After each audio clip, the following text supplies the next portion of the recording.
안녕하십니까. 저는 SAP 코리아에서 이노베이션 팀을 맡고 있는 양재현이라고 합니다. 이전 시간에 아마 그 S4 하나에 대해서 설명을 잘 들으셨을 겁니다. 사실 S4 하나는 사람의 몸에 비유하면 심장에 해당된다고 보시면 됩니다. 그래서 심장이 잘 움직여야지 시스템이 잘 돌겠죠. 그렇다면 데이터는 사람의 심장이 아니라 사람 몸을 흐르는 피라고 보시면 될 것 같습니다. 그래서 디지털 트랜스포메이션에 있어서 가장 근본이 되는 가장 중요한 요소는 데이터라고 보시면 될 것 같습니다. 그러면 시작은 먼저 이제 데이터가 어떻게 진화를 해야 되는지에 대해서 잠깐 설명드리도록 하겠습니다. 일반적으로 회사 내에서는 많은 데이터들이 움직입니다. 그 각각의 데이터들은 서로 다른 시스템에서 서로 다른 형태를 가지고 움직이고 있겠죠. 그렇다면 이 데이터는 이 레벨에서는 그냥 데이터입니다. 이거를 비즈니스로 활용하기 위해서는 이 데이터를 단순히 데이터가 아니라 인포메이션이라는 정보 단계로 진화를 시켜야 됩니다. 인포메이션 단계로 진화를 시키기 위해서는 근본적으로는 각각의 갖고 있는 서로 다른 형태의 데이터들이 어떤 태깅을 통해서 어떤 데이터는 어떤 기준에 대해서 정의를 해야 된다거나 각각의 데이터들은 어떤 분류 체계를 가지고 운영이 된다거나 이런 정의가 필요하겠죠. 이런 정의는 결국은 마스터 데이터 매니지먼트라는 시스템을 통해서 획득하실 수가 있습니다. 이렇게 정보 단계로 올리면 이 정보를 제대로 활용하려면 이 정보를 날리지 단계로 승화를 시켜야 됩니다. 날리지 단계의 승화라는 것은 결국은 내가 잘 정리해 놓은 데이터들이 각각 어떤 연관관계를 가지고 있는지를 정의하는 게 시작점이라고 보시면 될 것 같습니다. 결국은 데이터를 통합한다거나 인테그레이션 하거나 데이터를 쉐어링하는 단계에서 이런 정보를 지식 단계로 끌어올리는 일들을 하실 수가 있겠죠. 이렇게 이제 연관관계를 가져놓고 나면 그 다음에는 바로 어떤 부분이 문제가 있는지 인사이트를 바로 확보하실 수가 있습니다. 어떤 제품이 잘 팔리고 있구나, 혹은 어떤 제품이 잘 안 팔리는구나, 어느 지역에서 문제가 있구나, 이런 것들을 가시적으로 빨리빨리 볼 수 있는 단계가 된다고 보시면 되고요. 결국 분석 솔루션을 통해서 이런 단계들을 거칠 수 있다고 보시면 됩니다. 하지만 이렇게 인사이트를 확보한 이후에는 결국은 우리가 이슈를 발견했다면 그거를 해결해야겠죠. 그러면 위즈덤 단계, GA 단계로 진화를 해야 된다고 생각을 하고 있습니다. 그래서 각각의 내가 발생된 이슈가 어떤 원인에 의해서 이 이슈가 발생됐는지를 파악을 하고, 그리고 그것들이 어떤 향후에 어떤 임팩트를 줄지를 발견해 나가는 단계가 필요합니다. 최근에 각광받고 있는 머신러닝이라든가 AI 테크놀로지를 통해서 이를 구현할 수 있다고 보시면 될 것 같습니다. 이런 과정을 통해서 저희가 데이터를 진화시키게 되는데요. 근데 이렇게 데이터를 진화시킨다라고 하더라도 과거의 방법과 현재의 방식이 굉장히 많은 차이가 있어서 이를 효율적으로 관리해야 될 필요가 있습니다. 과거의 인더스트리 3.0 시대의 방법이라고 하면 회사 내에서 움직이는 각각 솔루션에 있는 데이터들을 한 곳에 잘 끌어모아서 그것들을 어떻게 하면 빠르고 효율적으로 분석할 수 있는 단계를 제공하느냐가 목표였다면, 인더스트리 4.0 단계로 넘어오면서는 결국 가장 중요한 거는 데이터 종류나 볼륨 자체가 굉장히 늘어난다는 거죠. 과거에는 보지도 않았던 장비에 있는 IoT 데이터를 본다든가 외부에 있는 소셜 네트워크 데이터를 가지고 무언가를 해야 된다거나, 그리고 단순히 정형 데이터가 아니라 이미지 데이터라든가 아니면 음성 데이터를 가지고 작업해야 되는 필요성이 대두가 됩니다. 그럼 이런 다양한 종류 매스 볼륨의 데이터들을 과거 같은 방식으로 한 곳에 다 끌어모아서 뭔가 작업을 하려면 많은 시간이 걸리고 그 다음에 하는데 많은 어려움이 겪겠죠. 그래서 이런 것들을 효율적으로 하기 위한 아키텍처가 필요하게 되고요. 거기에 SAP는 데이터 쉐어링이라는 개념을 통해서 이를 효율적으로 관리할 수 있는 아키텍처를 제공하고 있다고 보시면 될 것 같습니다. 그러면 한번 과연 이렇게 데이터가 진화하고 그 다음에 새로운 분석 기법이 들어왔을 때 어떤 이득이 있는지 잠깐 설명을 드리면, 과거에는 정형 데이터 위주로 그 다음에 올드 패션한 작년 대비 올해 얼마나 잘했지, 아니면 어느 지역이 잘했지, 어떤 제품이 잘 팔렸지, 이런 전통적인 질문에 대한 전통적인 답변을 해주는 아키텍처를 갖다라면, 이제는 데이터도 빅데이터 영역으로 다양한 볼륨, 매스 볼륨의 데이터를 핸들링하게 됐고, 분석 기법도 단순히 뭐 비교하는 비법, 뭐 3개월 무빙 에버리지 이런 기법이 아니라 머신러닝이나 AI를 활용한 새로운 분석 기법을 활용할 수 있게 되었습니다. 그래서 이제는 새로운 질문에 대해서 새로운 답변을 줄 수 있는 체계로 진화했다라고 보시면 될 것 같습니다. 그래서 이런 것들이 이제 새로운 트렌드에 맞게 필요한 환경이라고 보여지는데요. 제가 여러 회사들을 다니면서 봤을 때에는 이런 일들을 준비하려고 많은 노력들을 했지만 사실 많은 효과를 보지는 못했습니다. 그거는 결국은 적절한 절차에 따라서 진행되지 않았다라고 하는 게 가장 큰 이유라고 보고 있는데요. 첫 번째는 제가 봤을 때는 제일 중요한 것은 먼저 기업 내에 현재 운영되고 있는 데이터를 잘 관리해서 크린징하는 매뉴얼 작업 없이 정확한 용어가 회사 내에 전체적으로 통용돼서 사용할 수 있는 환경을 구축이 첫 번째라고 보고요. 그 다음에 필요한 내용은 빅데이터, 구성된 하둡이라든가 이쪽에 쌓여있는 빅데이터를 이 내가 정의해 놓은 기준 정보와 매칭시켜서 유의미한 데이터 값으로 만드는 게 두 번째 단계라고 보시면 될 것 같습니다. 제가 이제 첫 번째 단계를 기준 정보, 두 번째 단계를 이제 빅데이터라고 했던 가장 큰 이유 중에 하나는 여러 회사들을 다녀봤을 때 했었던 일들이 있었습니다. 과거 한 6년 전에 빅데이터 해서 굉장히 시장에서 각광을 받았을 때 많은 회사들이 많은 돈을 들여서 하둡을 구성하고 페이스북이나 트윗에서 굉장히 비싼 돈을 들여서 트윗들을 가져다가 본인의 시스템에 쌓아놨죠. 그러고 나서 했던 게 결과가 결국은 우리 회사 단어가 들어간 트윗 중에 긍정적인 단어 몇 %, 부정적인 단어 몇 %, 이런 감성 분석이 다였거든요. 근데 도대체 이 감성 분석 결과를 가지고 내가 비즈니스에 어떻게 활용하느냐를 물어봤을 때는 아무도 대답을 못했습니다. 그냥 기술적으로 우리가 이걸 할 수 있다 정도였죠. 그 다음 단계는 이렇게 트윗을 쌓아놓은 거를 단순히 감성 분석을 활용하는 게 아니라 우리 내부에 있는 고객 데이터와 매칭을 시켜주는 겁니다. 그래서 우리 고객 데이터와 소셜 네트워크의 계정 데이터와 매칭을 한 이후에 우리 제품을 쓰는 고객 중에 그 고객의 트윗 친구들 중에 우리 제품 안 쓰는 고객들을 찾아내고 그 고객들 대상으로 우리가 타겟 마케팅을 해야 되는 세그먼트를 확보해 나가는 그런 단계로 진화됐다는 거죠. 그래서 제가 첫 번째는 기준 정보, 두 번째는 빅데이터와의 연합이라고 보시면 되고요. 이런 환경이 구성된 이후에는 결국은 여기에 AI나 머신러닝이라는 최신의 기법들이 도입이 돼서 그 데이터를 기반으로 미래에 대한 예측을 통해서 새로운 비즈니스 시대에 새롭게 적용할 수 있는 환경을 구성할 필요가 있다고 보고 있고, 이런 단계적 어프로치가 결국은 빅데이터를 제대로 활용할 수 있는 순서가 아닐까 생각을 합니다. 근데 이런 회사들이 이런 것들을 제대로 하고 있지 못한 많은 이유들이 있는데요. 제가 볼 때는 이제 세 가지가 가장 큰 이유라고 보는데요. 첫 번째는 하둡 시스템이건 데이터 레이크든 구성을 해놨지만 걔만 단독으로 존재하고 이게 우리가 실제로 비즈니스를 하는 업무 시스템과 연계가 되어 있지 않은 게 첫 번째입니다. 그리고 두 번째는 하둡 시스템을 통해서 관리하고 있다고는 하지만 그것들을 효율적으로 관리하는 방법에 대해서 잘 모르시는 거죠. 그리고 링키지에 대한 것도 잘 모르시는 거고요.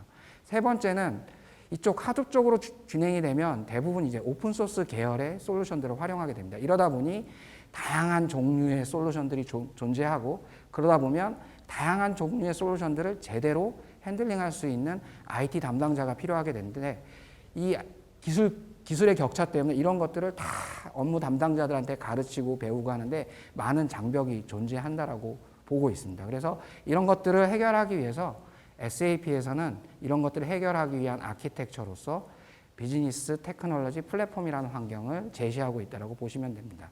그래서 전통적으로 ERP, S4HANA에서 발생되는 업무 데이터와 그 다음에 경험 데이터 혹은 외부에 있는 데이터들을 한 곳에 중앙에 비즈니스 테크놀로지 플랫폼을 통해서 데이터에 대해서 정리하고 이것들을 효율적으로 컨슘해서 효율적으로 활용할 수 있는 아키텍처를 제공하고 있다고 보시면 될 것 같습니다.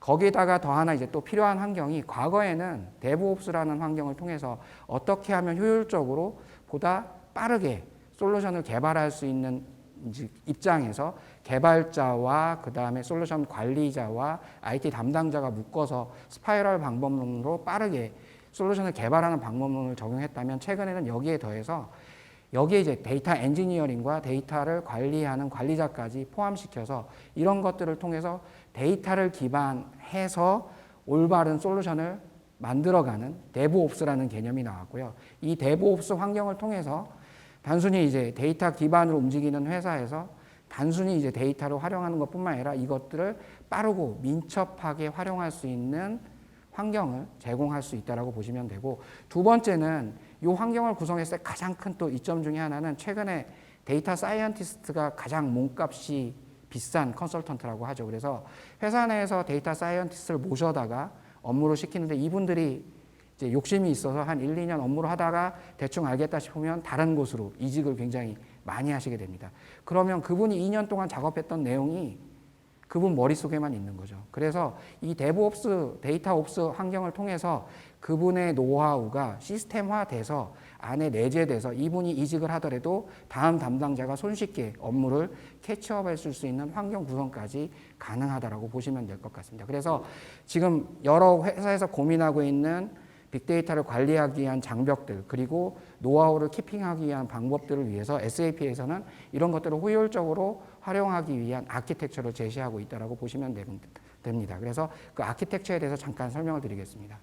회사 내에서는 뭐 ERP라든가 아니면 여러 에러비 솔루션을 통해서 매일매일 새로운 데이터가 만들어지겠죠. 여기에 인더스트리 4.0 시대에 오면서 빅데이터라고 해서 외부에 있는 소셜 네트워크 데이터, IoT 데이터, 그 다음에 센서에서 올라오는 데이터, 여러 다양한 유형의 데이터가 존재하게 됩니다. 이런 데이터들을 이제 활용하기 위해서 일반적으로 기업 내의 데이터는 엔터프라이즈 웨어하우스라는 곳에서 여러 솔루션에 있는 데이터를 한 곳에 모아서 손쉽게 내가 보기 원하는 형태대로 분석하기 위한 이제 아키텍처를 가져가게 되고요. 그래서 데이터 웨어하우스의 데이터를 모아주는 이런 환경을 구성하게 되고, 빅데이터를 활용하기 위해서 뭐 하둡이라든가 데이터 레이크를 구성해서 이런 데이터들을 하둡에 올려서 관리하는 체계를 구성하게 됩니다. 이럴 때 이제 가장 큰 문제가 이 데이터를 활용한다고 했을 때 각각의 존재하는 데이터의 유형이 다르다라는 게 가장 큰 문제죠. 그래서 이런 것들을 해결하기 위한 가장 좋은 방법은 결국은 기존 정보를 관리하기 위한 마스터 데이터 매니지먼트 시스템, 그 다음에 어느 곳에 데이터가 존재하는지를 확인하기 위한 메타데이터 매니지먼트, 그리고 전체 기업 내 움직이는 데이터들을 지속적으로 모니터링 해가면서 정확한 데이터가 운영되도록 관리하는 데이터 퀄리티 매니지먼트 시스템이 가장 근본적으로 펀더멘탈하게 필요하다고 보시면 될 것 같습니다. 이렇게 이제 만들어진 데이터들을 결국은 최종 사용자들은 데이터 레벨에서 데이터베이스에서 그런 것들을 활용하는 게 아니라 데이터를 딜리버리 영역, 보통 어널리틱 영역이라고 이야기를 하는데, 만들어진 데이터들을 끌어다가 손쉽게 이쁜 그래프를 통해서 이런 데이터를 본다던가 아니면 데이터를 활용하는 이런 체계를 구성하게 된다고 보시면 될 것 같습니다. 여기에 더해서 아까 말씀드렸던 데이터 옵스 환경의 인텔리전트, 기본적으로는 각각의 시스템에서 올라오는 데이터는 웨어하우스를 통해서 이제 머지가 되지만 이 빅데이터 영역 쪽의 데이터들은 그렇게 한 곳에 모을 수가 없습니다. 그래서 이 데이터 인텔리전트 허브 같은 곳에서 외부에 있는 데이터들을 끌어오는 게 아니라 바로 연결을 통해서 데이터를 쉐어링을 하고 버추얼로 데이터를 모델링을 해서 실시간으로 데이터를 컨슘할 수 있는 환경, 거기에 내가 원하는 분석 기법들, 내가 원하는 최근의 최고의 알고리즘을 적용하는 머신러닝까지 할 수 있는 환경을 구성하는 게 크게 이제 빅데이터를 컨슘하는 환경이라고 보시면 될 것 같습니다. 여기에 더해서 이런 여러 종류의 있는 데이터를 이동을 시켜줘야 되기 때문에 이런 데이터들을 이동하기 위한 데이터 콘솔리데이션 프로세스, 그리고 이동하면서 발생되는 프로세스들을 지속적으로 모니터링하면서 관리하는 이런 프로세스들이 필요하다고 보시면 될 것 같습니다. 이런 환경을 통해서 실질적으로 데이터를 이제 관리했던 여러 사례들을 잠깐 설명드리겠습니다. 첫 번째 사례는 그 발전소 회사입니다. 발전소 같은 경우는 가장 큰 고민이 사실 이제 한국에서도 여름만 되면 뭐 에어컨 소비로 인해서 발전소가 이제 피크가 되니 이것들을 잘 어떻게 관리하고자 노력을 합니다.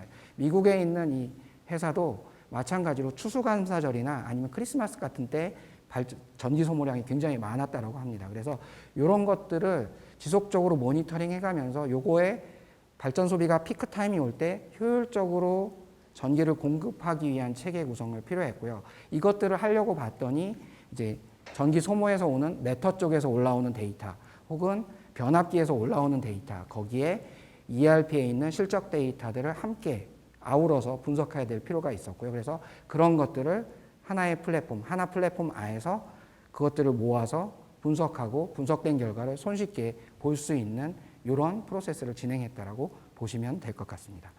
다음 회사는 이제 물론 이제 앞에처럼 피크 치는 타임에 어떻게 이것들을 조정할지도 있지만, 두 번째는 변압기 장비 같은 경우에는 고가의 장비고, 이 변압기가 멈췄을 때, 운행을 중단했을 때 굉장히 큰 여파가 미치게 됩니다. 그래서 변압기가 고장이 나지 않도록 지속적으로 모니터링을 해가면서 그 고장 날 것 같으면 빨리 수리를 하고, 그 다음에 그거에 따른 예방 정비에 대한 스케줄을 세워야 되는데, 그런 스케줄을 어떻게 하면 효율적으로 세울 수 있을까라는 고민이 있었죠. 그래서 이것들을 세우려고 봤더니 굉장히 많은 시스템에 있는 데이터들이 필요했던 거죠. OSI 데이터도 필요하고, 센서에서 올라오는 데이터도 필요하고, 그 다음에 ERP에 있는 데이터도 필요하고요. 여기도 마찬가지로 데이터 플랫폼을, 하나라는 데이터 플랫폼을 통해서 이런 데이터를 취합하고 효율적으로 예측하고 분석해서 예방 정비할 수 있는 스케줄을 효율적으로 짤 수 있는 환경을 구성했다라고 보시면 될 것 같습니다. 다음 회사는 텍사스에 있는 회사인데요. 이 회사 같은 경우에는 기본적으로는 이제 정유 회사이기 때문에 정유값이 이제 등락폭이 많이 심했을 때, 정유값이 하락했을 때 선제적으로 대응하기 위해서 200여 개가 넘는 정유 탱크를 운영하고 있고, 각각의 정유 탱크에서는 서로 다른 펌프들을 가지고 운영하고 있었죠. 그래서 굉장히 다른 설비, 굉장히 다른 시스템에서 굉장히 다른 유형의 데이터들이 올라오고 있었고, 이 데이터들을 어떻게 취합을 해서 현장 관리자한테 업무를 손쉽게 할 수 있는 환경을 구축해 주는 게 이제 미션이었다라고 보시면 될 것 같습니다. 그래서 여기도 마찬가지로 다양한 유형의 데이터, 20여 개가 넘는 유형의 데이터들을 취합하고 200여 개가 넘는 그 저장 탱크에 대한 관리를, 현장 담당자들은 사실 데스크탑에서 이제 키보드 치면서 업무를 하는 게 아니라 돌아다니면서 핸드폰이나 태블릿을 가지고 업무를 하거든요. 태블릿 환경 하에서도 현장에 대해서 즉각적으로 모니터링하고 대응할 수 있는 이런 체계를 구성했다라고 보시면 될 것 같습니다. 이런 어떤 사례들이 존재하는데, 실제로 그렇다면 내가 어떤 고민이 있고 빅데이터를 활용해서 무언가 업무를 한다면 어떤 절차로 진행되는지를 잠깐 설명해 드리도록 하겠습니다. XX라는 발전소가 있다라고 이제 가정을 해보겠습니다. 여기 XX 발전소에는 탐이라는 설비 담당자가 있습니다. 이 설비 담당자는 자신이 운영하는 설비들이 지속적으로 운영이 되기를 원하고 있고, 예방 정비를 할 때 내가 원하는 부품이 적절한 타임에 수급이 돼서 관리가 될 수 있기를 희망하고 있습니다. 근데 현재 시스템에서는 뭐 그거를 제공해 주지 않으니까, 요거를 어떻게 하면 효율적으로 할 수 있을까? 이런 고민이 있었고, 요거를 이제 해결하기 위해서 IT 담당자인 제리를 만났죠.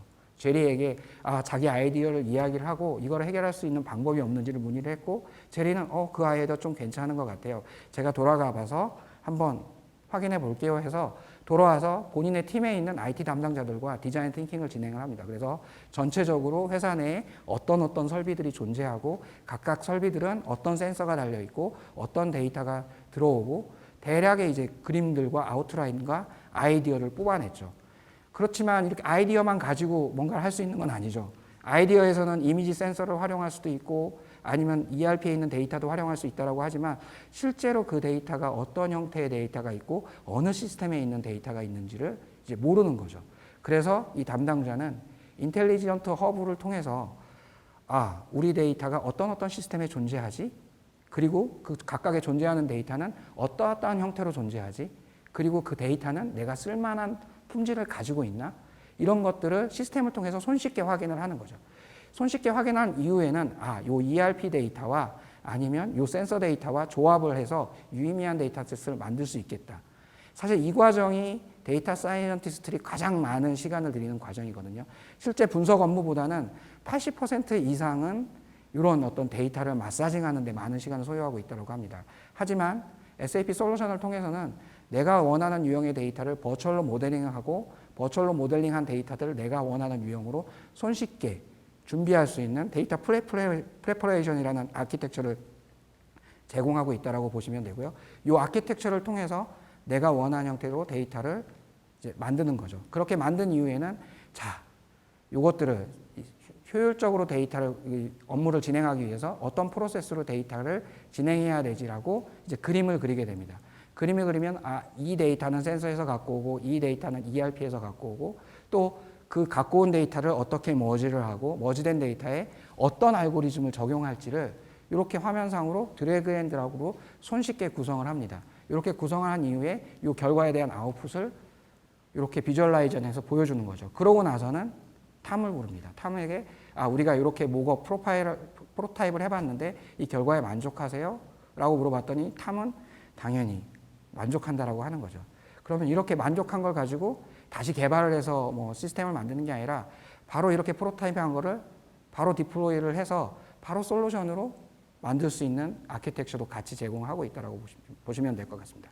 그래서 이렇게 이제 솔루션을 만들어 놓으면 회사 내에서는 뭐 물론 이제 이 아이디어를 냈던 거는 탐이지만 탐은 당연히 만족하겠죠. 그래서 내가 원하는 부품의 재고를 적정 수준으로 확보할 수도 있었고, 그 다음에 효율적으로 예방 정비를 할 수 있는 스케줄도 짤 수가 있겠죠. 다만 이게 탐만 얻었었던 이득이었을까요?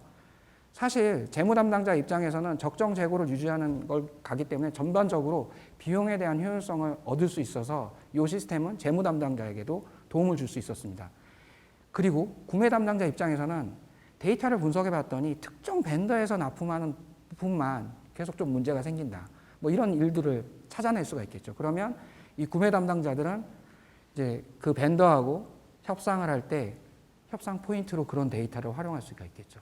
그래서 이 제리는 IT 담당자 제리는 산재에 있는 이제 새로 만들어진 데이터가 아닙니다. 산재에 있는 데이터들을 빠르고 효율적으로 쉽게 모든 업무 담당자들이 활용할 수 있는 데이터셋을 만들어내는 아키텍처를 제공했다라고 보시면 될 것 같습니다. 이렇게 단순히 이제 빅데이터를 한다고 했을 때 우리가 데이터를 어떤 거를 취합하느냐가 아니라 가지고 있는 데이터를 어떻게 빠르게 활용하고 증명하고 그거를 통해서 활용할 수 있는지를 이제 보여준 사례라고 보시면 되고요. 이런 전반적인 것들 업무를 진행하는 것이 SAP에서는 아까 말씀드렸던 아키텍처를 통해서 이런 업무들을 제공하고 있다고 보시면 되고, SAP에서는 각각 단계별로 모든 것들을 제공할 수 있는 솔루션들을 다음과 같이 제공하고 있다고 보시면 될 것 같습니다. 그래서 기준 정보를 관리하는 마스터 데이터 매니지먼트 솔루션에서부터 최종 사용자가 데이터를 컨슘하는 어널리틱 솔루션까지 엔드 투 엔드로 모든 포트폴리오를 제공하고 있다고 보시면 될 것 같습니다. 거기에 더해서 SAP 경우에는 첫 번째는 이제 단순히 이제 가지고 있는 데이터만 가지고 뭔가를 운영하다 보니 뭔가 브릴리언트한 아이디어가 있는데 이거를 우리만 가지고는 못하겠다라고 했을 때 SAP에서는 적극적으로 고객과 코이노베이션을 통해서 새로운 솔루션을 만들어 가는데 도움을 드리는 기술을 제공하고 있고 플랫폼을 제공하고 있고 코이노베이션을 통해서 같이 개발할 수 있는 그런 역량도 가지고 있고 그런 서비스를 제공하고 있다고 보시면 되고요. 두 번째는 지금 보셨던 데이터들은 ERP에 있는 데이터뿐만 아니라 ERP 외부에 있는 데이터들도 존재합니다. 그래서 SAP에서는 이런 데이터들을 모두 다 관리할 수 있는 환경, 그리고 민첩하게 이것들을 매니징할 수 있는 환경을 제공한다고 보시면 될 것 같습니다. 그리고 마지막으로는 아무리 잘 만들어 놔도 결국은 이거를 활용하는 사람은 최종 현업 엔드 유저 단입니다. 그래서 고객의 관점, 그러니까 그 시스템을 활용하는 고객의 관점에서 고객이 빠르고 편안하게 활용할 수 있는 고객 관점의 UX를 제공함을 통해서 손쉽게 데이터를 활용해서 새로운 비즈니스를 모색한다거나 아니면 새로운 효율적으로 업무를 진행할 수 있는 모든 환경을 제공해 드리고 있다고 보시면 될 것 같습니다. 예, 장시간 제가 여기까지 전체적으로 SAP가 바라보는 빅데이터를 관리하는 엔터프라이즈 아키텍처, 데이터 아키텍처에 대해서 설명을 드렸습니다. 장시간 들어주셔서 감사드립니다. 예, 감사합니다.